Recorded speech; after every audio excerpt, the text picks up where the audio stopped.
Snow, ice, and freezing temperatures rattle the country, and now this storm is on our doorstep. We are watching not one, but two wintry storms this weekend. We'll let you know whether you'll need a scraper or a shovel. Out of money and forced to close. Is that your life savings? Yes. 401, IRA, gone. I'm nothing left. The State Highway Project, the local restaurant owner, out of business. And the end of an era. Boston University's wrestling team. How the top squad in the country is helping to honor the last season. Live from our studios in Boston, WBZ News at 6 starts right now. It is a wintry blast sweeping across the U.S., cars sliding across highways with blinding snow and bitter cold temperatures. And this frigid weather is heading our way. Here's a look at the radar tonight. You can see the rain and snow just starting to arrive here. So the storm's going to start off at least wet, and then it will end white. Good evening to you. I'm Jonathan Elias. And I'm Paula. Ebben. The rain will change over first in the western and central parts of the state. Meteorologist Barry Burbank is joining us now. So, Barry, not a huge storm, but enough to cause some trouble. Yeah, it probably will cause trouble in the early morning hours, Paul. These are the temperatures right now. It's hard to imagine we are going to get snow with at 48 in Boston, still 49 in Taunton, 40 out in Worcester. But it is turning colder as you head into Vermont and through New York State. That cold air is going to continue to flow in here during the night as the precipitation continues to run up from the south and west. So we're getting some rain breaking out right now. Here's the storm center here.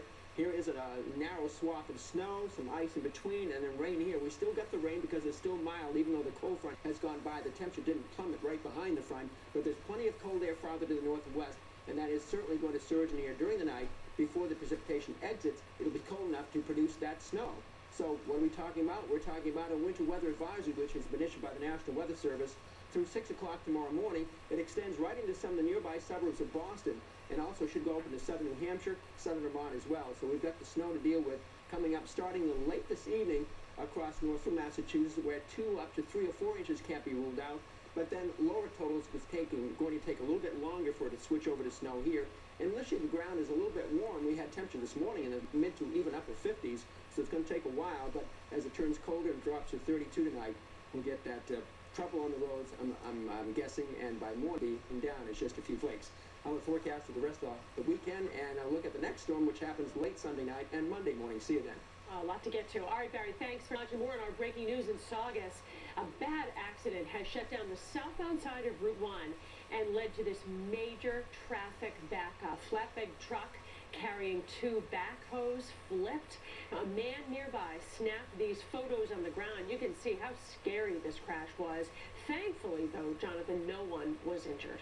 Well, Paul, investigators believe that a missing New Hampshire teen is alive, but they fear for her safety tonight. Police say that Abby Hernandez sent a letter to her mother a few weeks after she vanished. Christina Hager shows us why it has investigators worried. We will take a couple of questions.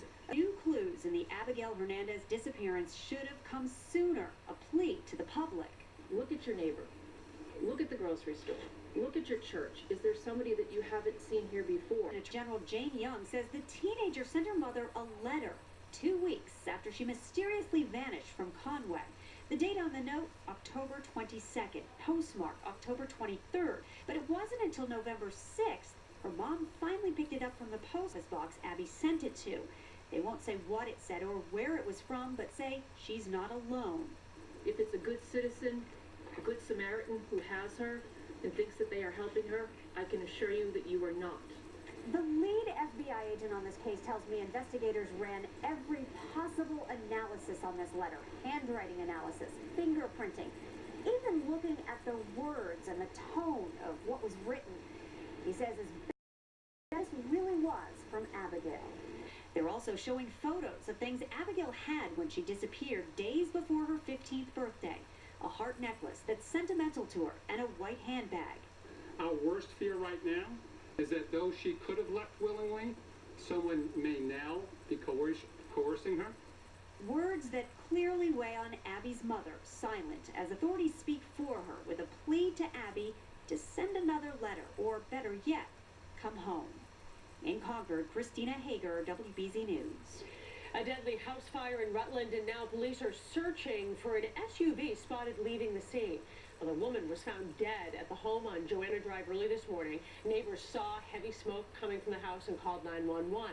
According to the Worcester Telegram and Gazette, witnesses say a Toyota Highlander was seen driving away from the home.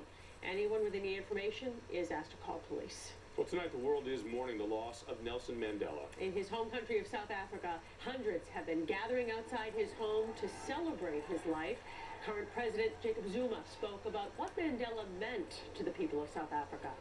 We'll always love Madiba for teaching us that it is possible to overcome hatred and anger in order to build a new nation and a new society. He was a unique leader with qualities that may never be duplicated. Political analyst John Keller joins us now. And so, John, how did Mandela do it? Well, Paula, with charisma and courage, of course, but also with the support of equally smart, well-educated colleagues who fought for human rights and dignity. And as one expert we spoke with today points out, also with a profound commitment to fairness and democratic institutions that isn't all that easy to find these days. He built a genuine multiracial democracy in South Africa. Former President Clinton recalling his old friend's devotion to the politics of inclusion. To deny any person their human rights is challenge their very humanity. And the courage Mandela showed during 27 years as political prisoner was matched by the extraordinary leadership he demonstrated in building national unity. For example, at the 1995 Rugby World Cup. It was a white racist sport. Harvard professor John Komaroff is a Cape Town native and expert on South African politics. To go onto that rugby field bearing the number of the South African captain was to infuriate many black youth who thought this was a deep compromise. But at the same time, the act brought a full national glory that was very hard to resist. In some senses, he stood as the last great liberal Democrat, a person who made the idea of an unalienated politics possible, believed in not only talking to his enemies, but negotiating with them seriously. And it's amazing how high the returns were on that. Can you think of situations in which leadership anywhere in the world these days is prepared to risk everything to bring about peace? A very good question, one the world's leaders might ponder as they gather next week for Mandela's funeral. They might also mull over the degree to which South Africa has drifted away in recent years from Mandela's vision of social justice, a sorry trend it shares with other struggling democracies around the world. Jonathan, back to you. All right, John, thank you. It is the end of the road for a local restaurant owner. She has been forced to shut down and says a long-running road construction project is to blame for this. Lori Ann's in Northbridge has been dealing with road crews and Jersey barriers for 3 years. In fact, this is a view of the area on Route 122 from Google Maps. The restaurant opened a year before construction began, but as Beth Germano explains, since the state started repairs on a bridge, it has been nothing but trouble. It's one cheeseburger on the grill for one of the last customers at Lori Ann Caterino's restaurant in Northbridge. Awful. Absolutely awful. I can't keep it together. They can't make that turn at all. This is what greets her customers. The roadside view is a massive bridge replacement project that's left her trapped by Jersey barriers. The daily special, construction crews. And today, she's closing her business down. I really am proud of the fact that I've held out as long as I have. I'm not a quitter. The project started right outside her doorstep without warning the year after she opened the business, and the customer base has been dwindling ever since. We had 4 waitresses on, 3 cooks, 2 dishwashers, a bartender, a hostess, a busboy, and now I've got 1 table in the place. Friday afternoon, which it should be busy. It was the location on busy Route 122 that brought her here. Not even signs have helped, and long-timers like Robert and Marguerite Dubois were determined to be loyal. It's so inconvenient to have to go through those maneuvers to get into a place of business. It looks like a pit. I mean, it's disgusting. The state says there were project delays with the deteriorating bridge, and they had to ensure safety in the tight area. But this is where Lori Ann Caterino has poured her life savings, and she's bankrupt. They came in and told us that they would work with us well, they really didn't work with us. So she's serving up the last of the fish and chips and wishing she could remain as loyal to her last remaining customers. In Northbridge, Beth Germano, WBZ News. 3 years for a small bridge like that, and it is still under construction. The state tells us that the project was stalled because portions of the bridge had to be redesigned. They don't compensate businesses for losses during their construction. They built the pyramids in less time, I think. Just hope she can get some resolution. I hope so, too. You know, the Patriots are virtually in control of their own destiny at this point. They could wrap up the playoff spot with a win over the Cleveland Browns on Sunday. Dan Roach joins us now, and Dan, New England does need a little help, though. Yeah, they do, Paula. If the Pats beat the Browns in Foxborough, and if the Dolphins lose to or tie the Steelers in Pittsburgh, it will be what is known as a hat and T-shirt day for the Patriots, as they would clinch their 5th straight AFC East Division title and their 10th in the last 11 seasons. Now, the team had their final practice of the week today in Foxborough. They'll have a walkthrough tomorrow. Well, even though the Pats are on the verge of earning another trip to the playoffs, the team is just focusing on playing against these Browns. If that happens, that happens. All we can do is control what we have to do, and that's go out and play against the Cleveland Browns and worry about doing what we have to do to beat them. Meanwhile, the Patriots also need to keep winning with the hope of securing the #2 spot in the AFC, which also brings that first-round bye. The Pats own just a 1-game lead over both Indy and Cincinnati for that second spot, so there's no room for any trip-ups right now. Paula?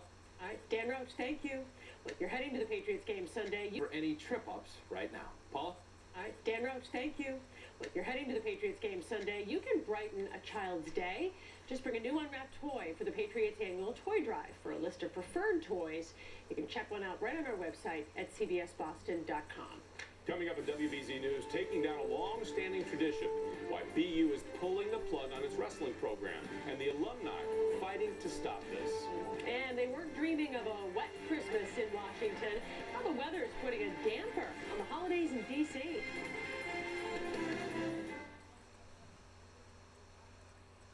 We paid for this much new carpet. But we got all this. Get 60% off carpet at Empire Today. Schedule at EmpireToday.com or call 800-588-2300 today. TJ Maxx, Marshalls, and Home Goods star in The Gifter. The must-see gifts of the year. Jaw-dropping designers and brands. Epic savings. Outgift everyone with TJ Maxx, Marshalls, and Home Goods. In life, it's good to have people you can trust.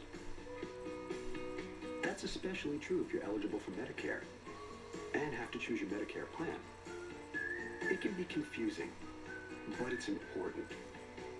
So, who can you trust to explain Medicare and help you make the right decision for you?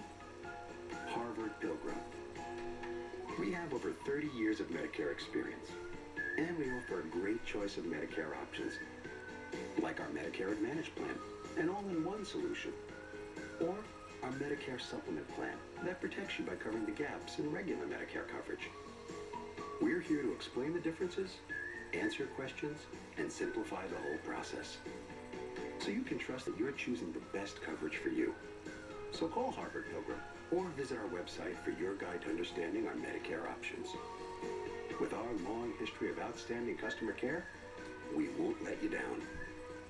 What are you getting people this year? Holiday tickets from the Massachusetts State Lottery. For everything and for everyone. Everyone? Holiday tickets for everyone. Sounds pretty perfect. It is perfect. Get everyone on your list holiday tickets from the Massachusetts State Lottery. Shop once and shop for all. Johnsonville Chicken Sausage presents so delicious they won't even know it's chicken. 50% less fat, 100% Johnsonville taste. The Grammy Nominees Concert Live. Countdown to music's biggest night. December 6th at 10 p.m. on WBZ. Brought to you locally by the Grammy and Tony Award-winning Broadway musical, Jersey Boys. At the Hanover Theater in Worcester. January 21st for 2 weeks only. You know, you think of the dining room, you think of eating. But it's really not about the food. It's about the memories. Seeing the family change. The new boyfriends, the new girlfriends, the new babies and marriages. It's really kind of the history of your life. Handing down a dining room is probably one of the greatest things you can hand out to your family. Because you're not just handing down a piece of furniture, you're handing down something very special that you can't replace. It's not about the food, it's about family, it's about memories, it's about things that are really important. Well, maybe a little about the food. I mean, We paid for this much new carpet. But we got all this. Get 60% off carpet today. Schedule at EmpireToday.com or call 800-588-2300 Empire. today.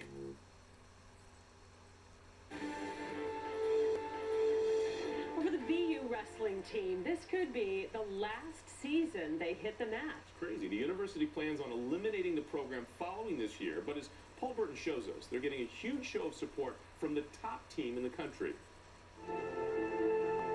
It's the last period for BU wrestling. The team will take to the mat for the last time at the end of the season. That's because the university will no longer sponsor wrestling at the varsity level.